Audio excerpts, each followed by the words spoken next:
자, 오늘 본문이 에베소서에 있다는 것을 먼저 염두에 두고 오늘 말씀을 들어주시면 대단히 고맙겠습니다. 에베소서는 사도 바울이 로마 감옥에 2년 1차 투옥되었을 때 기록한 옥중 서신입니다. 사도 바울은 서신을 끝내면서 오늘 6장에 보면 하나님의 전신갑주를 이야기하고 또 자신을 위해 중보 기도해 달라고 부탁도 하지만 결국에 오늘 읽어주신 본문처럼 마지막에는 사랑을 강조하는 것으로 오늘 서신을 끝내고 있다는 것이 특징입니다. 오늘 마지막 구절인 23절과 24절에 보면 있을지어다 라고 하는 선포의 형식으로 끝내는 것을 보면 축복 기도가 맞고요, 또 사랑을 강조하고 있기에 오늘의 본문을 사랑의 축복 기도라고 이름할 수 있습니다. 이 축복 기도에서 바울은 우리 성도들이 사랑해야 할 세 부류의 대상에 대해서 말씀을 하고 있습니다. 첫 번째는 사랑하는 동역자 두기고입니다. 따라서 하겠습니다. 사랑하는 동역자. 누구를 사랑해야 되냐면 동역자들을 사랑해야 된다라고 하고 말하고 있는 거죠. 그 대표적인 사람으로는 사도 바울은 에베소 출신이며 또 에베소에 이 편지를 들고 가고 있는 이 두기고를 마지막으로 소개를 하고 있는 것입니다. 21절과 22절을 눈으로 한번 보시겠습니다. 나의 사정 곧 내가 무엇을 하는지 너희에게도 알리려 하노라. 사랑을 받은 형제요 주 안에서 진실한 누구인 일꾼인 두기고가 모든 일을 너희에게 알리리라. 우리 사정을 알리고 또 너희 마음을 위로하기 위하여 내가 특별히 그를 너희에게 보내었노라. 아멘. 저를 보시죠. 작년 이제 1개월 됐는데요. 한 달 전에 사도행전 강해를 마치면서 마지막 시간에 사도 바울이 감옥에 있는 동안에 동역자들이 누가 있었는지를 제가 얘기를 하면서 오늘 두기고를 언급을 두 번째인가 세 번째로 한 적이 있습니다. 두기고는 사도행전 20장에 보면 소아시아 출신인데 소아시아의 수도인 에베소의 출신일 가능성이 큽니다. 그리고 이 두기고는 바울이 어디든 보낼 수 있었고 무슨 일을 맡기든지 잘 해낼 수 있는 멀티플레이어였습니다. 두기고는 마게도냐와 헬라에서 바울을 수행했다고 했고요, 에베소에서는 디모데가 목회를 할 때 대신해 주었고, 그레데에서 디도를 따랐으며 로마에서는 그 감옥 곁에 로마 바울 곁에 있었던 사람입니다. 알고 보면 두기고는 그냥 한 곳에만 머문 사람이 아니라 동해 번쩍 서해 번쩍 여기저기 다 있었다는 것이죠. 즉 언제든지 필요할 때 사용할 수 있었던, 또 협력할 수 있었던 귀한 영적 멀티플레이어였습니다. 사도 바울이 로마 감옥에서 이 편지를 보낼 때 누구의 손에 맡겨서 보내냐면 이 두기고의 손에 보냅니다. 원래는 이 4개의 편지를 쓰게 되는데 두 번째인 빌립보서는 에바브로 디도를 통해서 보내지만 이 에베소서와 그리고 골로새서, 그리고 골로새에 있는 빌레몬이라고 하는 사람에게 보내는 개인 서신까지 이 3개의 서신은 바로 두기고의 손에 보냈던 것이죠. 또 여러분 한번 생각해 보십시오. 우리가 그 사도행전에서 전체 지중해 전체를 바라보았던 것처럼 사도 바울이 반대로 소아시아에서 로마로 갈 때 얼마나 힘들었습니까? 반대로 이 로마 감옥에서 바울에게 받은 그 편지를 육로를 통해 걸어서 수십 킬로 수백 킬로를 걸어서, 그리고 배를 타며 그 풍랑의 위협 속에서 또 멀미를 하며 고된 그 나날을 보내면서 이 소아시아의 에베소까지 골로새까지 또 빌레몬에까지 이 편지를 거의 간직하고 왔다는 사실입니다. 그의 수고와 헌신이 있었기에 우리가 그 에베소서를 지금 받아볼 수 있는 것이고 은혜를 받고 있는 것이 아니겠습니까? 이게 놀라운 사실이죠.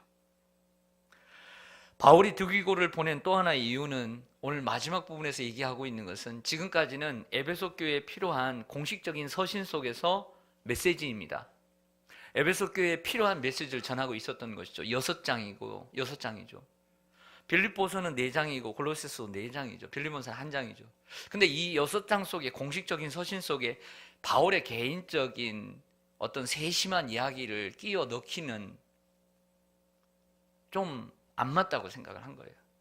그래서 그런 어떤 개인적인 자질구레한 그런 개인의 어떤 아픔과 개인의 이야기를 자질구레하게 얘기하기는 좀 그랬던 것이죠.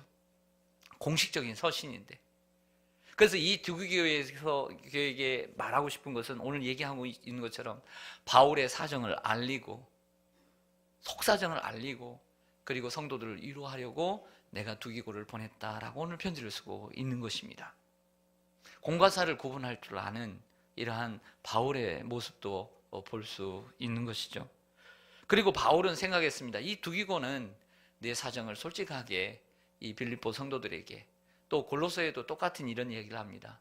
신실한 사랑받는 사랑을 받고 신실한 이 종인 일꾼인 두기고가 나의 사정을 알리고 너희를 위로하게 하려 함이라, 이렇게 얘기를 하고 있는 것이죠. 사랑하는 성도 여러분, 바울은 사역을 하면서 혼자 사역하지 않았다는 특징을 가지고 있습니다. 우리가 사도행전에서 계속 그의 인생을 돌아본 것처럼, 그를 도운 사람도 바나바였던 것처럼 그도 혼자 절대 사역하지 않았다는 것이죠. 로마서 16장에 로마에 가기 전에 보낸 편지에 보면, 그 편지에도 로마서 16장에는 적어도 36명의 바울의 동역자들의 이름을 바울이 기록하고 있다는 것입니다. 그 36명의 사람뿐만 아니라 이름을 밝히지 않는 수많은 동역자들이 그를 따르고 있었습니다. 바울 곁에는 두기고와 같은 사랑받는 형제, 그리고 신실한 동역자들이 적지 않았습니다. 바울은 이들을 마치 주인이 종을 다루듯이 명령하며 다루지 않았다는 또 하나의 특징을 가지고 있습니다. 언제나 형제처럼 대했습니다. 부탁을 했습니다. 그리고 협력을 했습니다. 왜냐하면 이 동역자들은 바울을 섬기는 것이 아니라 바울과 그리고 이 모든 동역자들의 진정한 주인이요 충성할 분은 예수 그리스도였기 때문이지요. 할렐루야. 그럼에도 불구하고 사도 바울에게 있어서 이 동역자들, 두기고를 비롯한 여러 동역자들을 잊을 수 없었던 것입니다. 사랑하는 여러분, 우리가 하늘을 살아가면서 진정 누구를 사랑하고 누구를 축복해야 하겠습니까?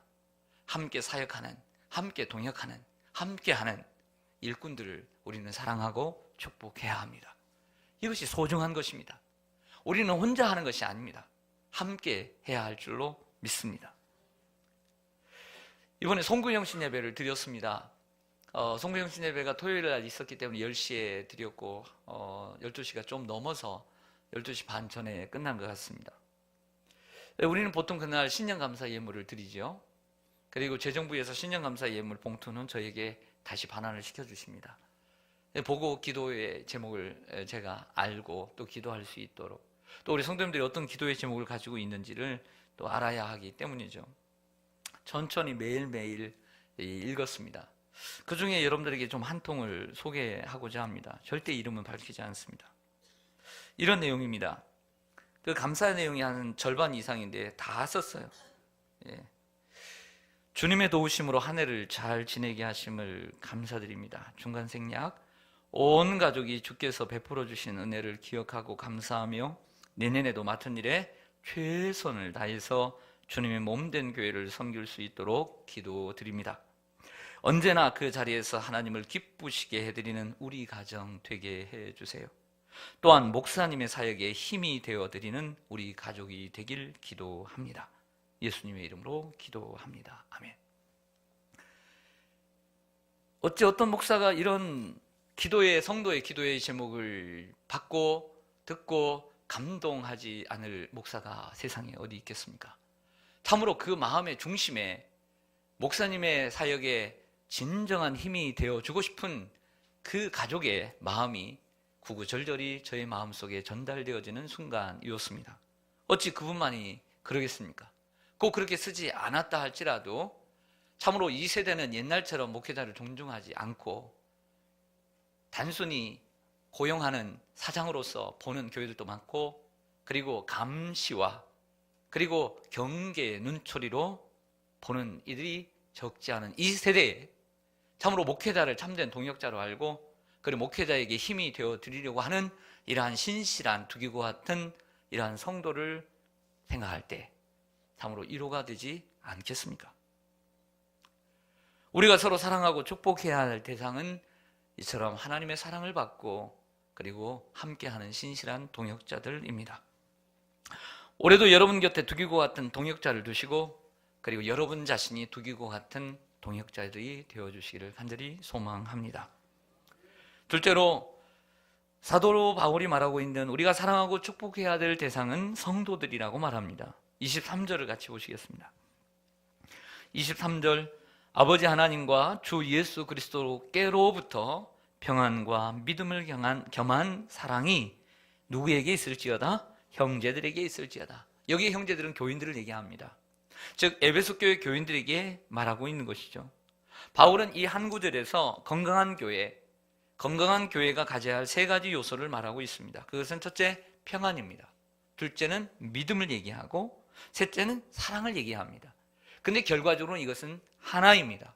왜냐하면 평안과 믿음을 겸한 사랑이라고 얘기하고 있기 때문이죠. 사랑이긴 사랑인데 이 사랑이 평안을 겸하고 있고 믿음을 겸하고 있다라고 얘기를 합니다. 사랑에는 평안이 있어야 하고 믿음이 있어야 합니다. 첫째는 평안입니다. 사도 바울은 이 에베소서에서 평안을 얼마나 강조하냐면 1장 2절에서 그 교회들에게, 에베소 교회 성도들에게 주님의 은혜와 평안이 있을지어다 라고 있기를 원하면서 인사를 하고 있습니다. 중간에 가보면 사도행전 4장 2절에 보면 3절에 보면 평안에 매는 줄로 성령이 하나 되게 하신 것을 힘써 지키라고 얘기를 하고 있어요. 평안에 매는 줄로 성령이 하나 되게 하신 것을 힘써 지키라.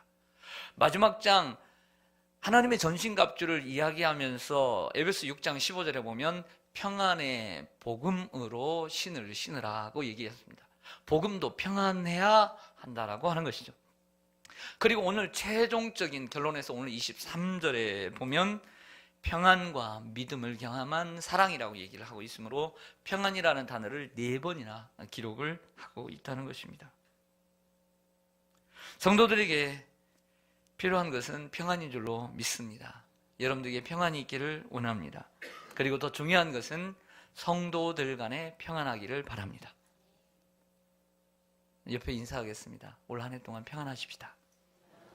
네, 올 한 해 평안하십시다. 성도들 간에 평안해야 합니다. 성도들 간에 화평하고 성도들 간에 평화해야 합니다.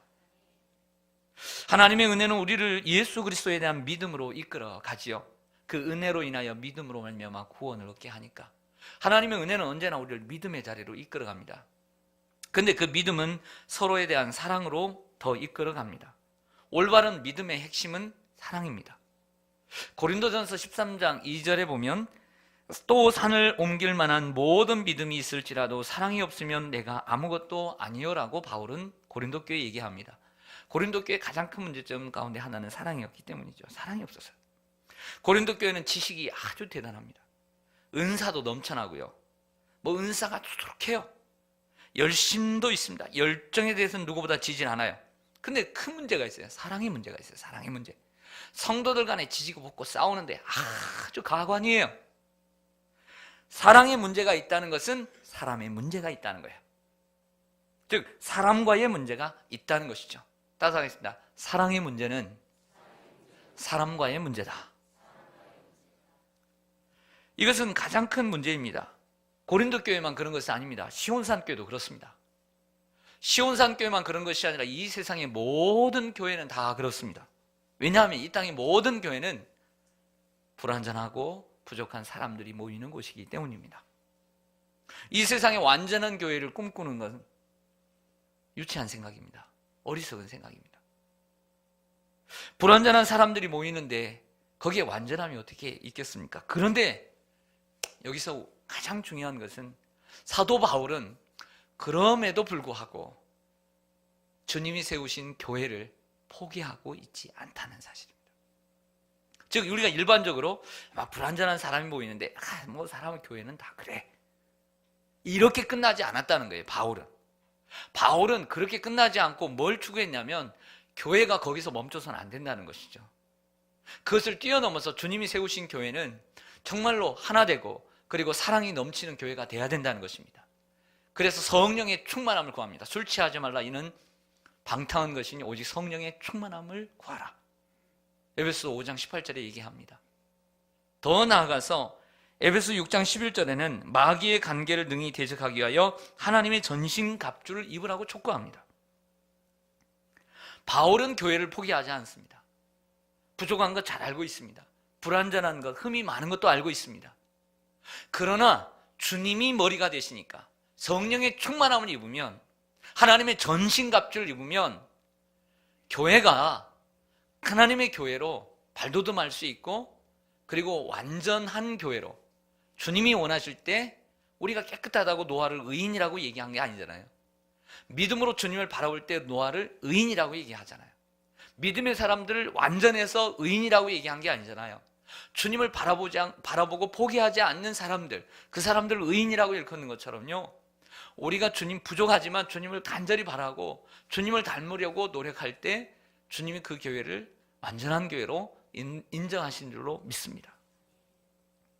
성도들 간에 평안하시고 믿음 안에서 서로 사랑하고 또 축복하는 성도들이 되시기를 소망합니다. 성도들 간에 사랑이 있어야 됩니다. 성도들 간의 사랑. 그런데 이 성도들 간의 사랑은요, 예의가 있어야 되고요, 상식이 있어야 합니다. 자, 믿음이라는 것은 있지만 이 믿음은 상식을 뛰어넘어야 되는 거죠. 상식을 무시해서는 안 된다는 것입니다. 예의를 뛰어넘어야 되지 예의를 무시해서는 안 되는 것입니다. 믿음이라고 해서 모든 예의와 상식을 깔아뭉개고 짓밟고 서면 안 됩니다. 그것을 거쳐야 하는 것입니다. 이게 믿음입니다. 할렐루야. 그러므로 믿음을 너무 강조한 나머지 우리가 일반적으로 사회가 이야기하는 그 상식을 깨면 안 됩니다. 항상 믿음에는 예의가 있고 상식이 있어야 합니다. 사랑하는 성도 여러분, 올 한 해도 사랑 안에서 성도들을 많이 사랑하고 축복하는 이런 한 해가 되시기를 간절히 소망합니다.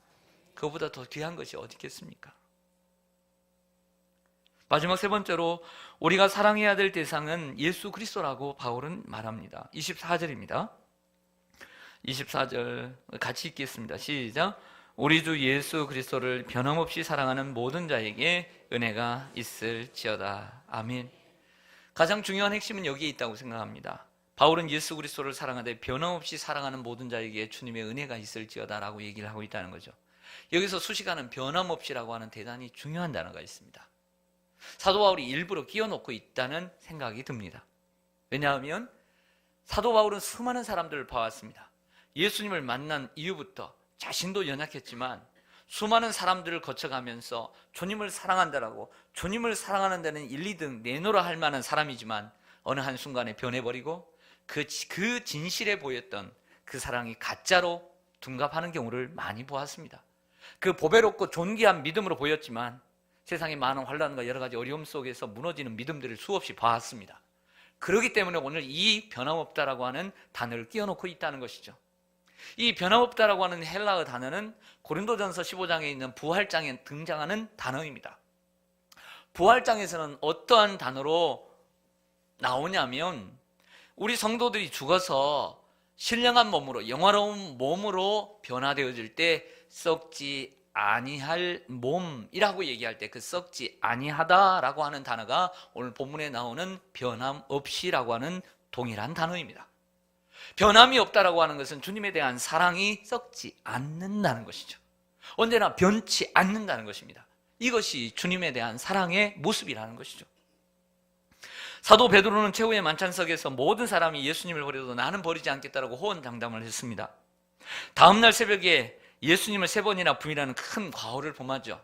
꼭대꼭꼭하니까 그때 다 깨닫습니다.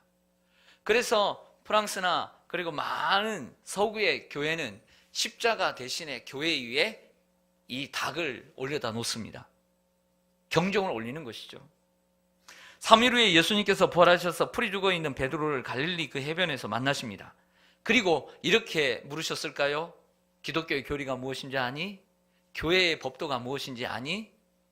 너 성경의 내용이 뭔지 다 알아? 이렇게 묻지 않으세요. 단 한 가지를 3번 물으시죠. 내가 나를 사랑하느냐? 라고 물으십니다. 신앙의 중요한 핵심은 교리를 더 알고 교회의 법도를 알고 그것도 중요하겠지만 그것보다 더 중요한 것은 내가 나를 사랑하느냐, 사랑이 중요한 것이죠.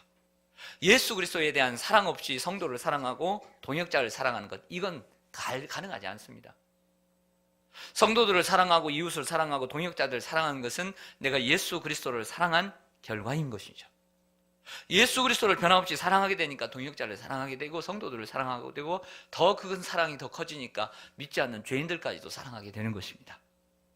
우리가 믿음 없이 성도들을 사랑하고 믿음 없이 세상 사람을 사랑하는 것, 어떻게 보면 아무것도 아닙니다. 주님에 대한 사랑이 있어야만이 이것이 존재 가치가 있는 것이죠. 에베소 교회, 오늘 에베소 교회에 대한 유념을 제가 하라고 처음에 메시지를 전했습니다. 에베소 교회는 참으로 훌륭한 교회입니다. 여러분, 사람들이요, 저 영등포의 어느 교회, 저기 중구의 어느 교회, 사람들이 얼마나 프라이드를 갖는지 모릅니다. 우리 교회 누가 개척했고 어떤 목사님이 거쳐갔다. 이런 면에서 볼 때 과거에 이 에베소 교회는 정말 자랑할 만한 특권을 가진 교회입니다. 누가 개척했냐면 바울이 개척을 했어요. 3년 동안이나 고린도 두란노 소원에서 말씀을 전하고 얼마나 부흥했습니까? 두 번째 목회자가 아볼로예요. 얼마나 말씀의 대가입니까? 말을 잘해요. 그 다음에 디모데가 왔어요. 그 유명한 디모데가 목회했어요. 그 마지막으로 예수님의 마지막 때문에 사도 요한이 목회를 했어요. 대단해요. 자랑할 만해요.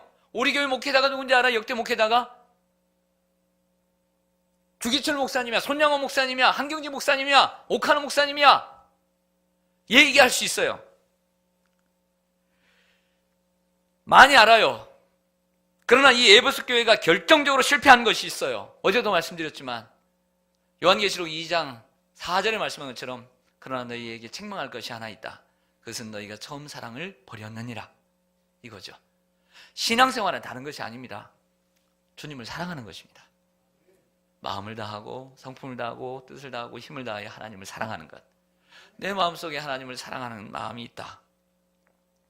그것은 신앙생활을 잘하고 있는 것입니다. 교회의 연수하고는 전혀 상관이 없습니다.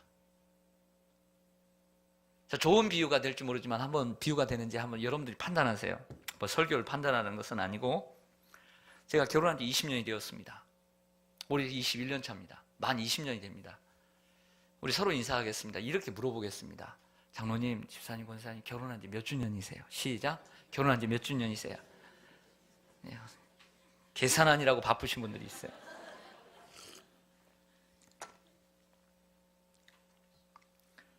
네, 계산되셨어요? 제가 결혼할 때 정말 연애를 4년 하고 정말 사랑해서 결혼했어요. 그래서 열심히 제가 가정의 어떤 나는 좀 책임감 있는 아빠가 좀 되고 싶다는 생각을 했어요. 왜? 과거가 있기 때문에. 네. 보고 자란 게 있기 때문에. 그런 생각을 많이 하고 자랐어요, 저는. 그래서 내가 가정을 책임지는 아빠가 좀 되고 싶다. 가장이 되고 싶다. 이런 생각을 많이 하고 살았어요. 여러분들 중에 그런 분들도 계시지 않겠습니까? 그래서 책임을 다했어요. 정말 이런 소리 저런 소리 들어도 직장 다니고, 여러분들도 그렇지 않아요?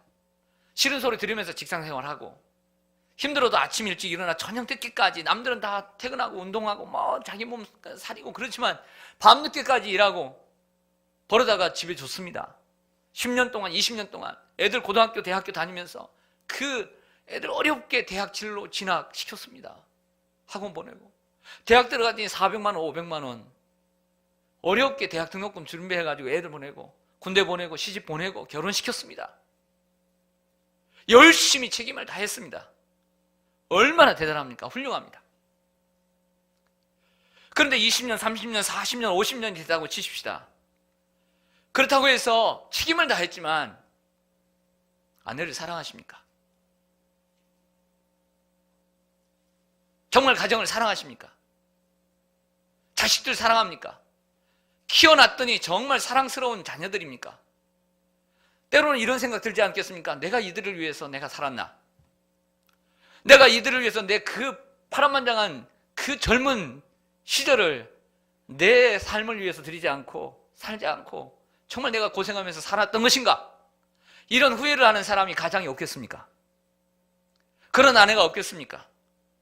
제가 말씀드리고 싶은 것은 이것입니다. 내 여러분들이 평생 20년, 30년, 40년, 50년, 60년을 주님을 위해서 교회를 위해서 헌신했다고 치십시다. 목사라고 하는 책임감 때문에, 장로라고 하는 책임감 때문에, 안수집사, 권사, 집사라고 하는 책임감 때문에, 교사, 성가대원이라고 하는 책임감 때문에, 사람들에게 이목이 있기 때문에 나 책임감이 강한 성도라는 그 생각 속에서 열심히 20년, 30년 봉사했다고 치십시다. 그렇다고 해서 여러분들이 주님을 사랑하는 마음이 늘 그전보다 뜨겁다라고 보장할 수 있습니까? 마치 내가 30년에서 20년을 교회, 가정을 위해서 봉사했는데 가족을 위한 사랑이 늘 뜨겁지 않은 것처럼 말이죠. 무슨 소용입니까? 책임감 때문에 교회를 섬기고, 책임감 때문에 그 직책 때문에, 직분 때문에 책임감 강한 사람이라고 보여주려고 열심히 살았지만, 우리가 예수님을, 우리가 하나님을 더 사랑한다라고 장담할 수 있겠습니까? 그럼 무슨 소용입니까?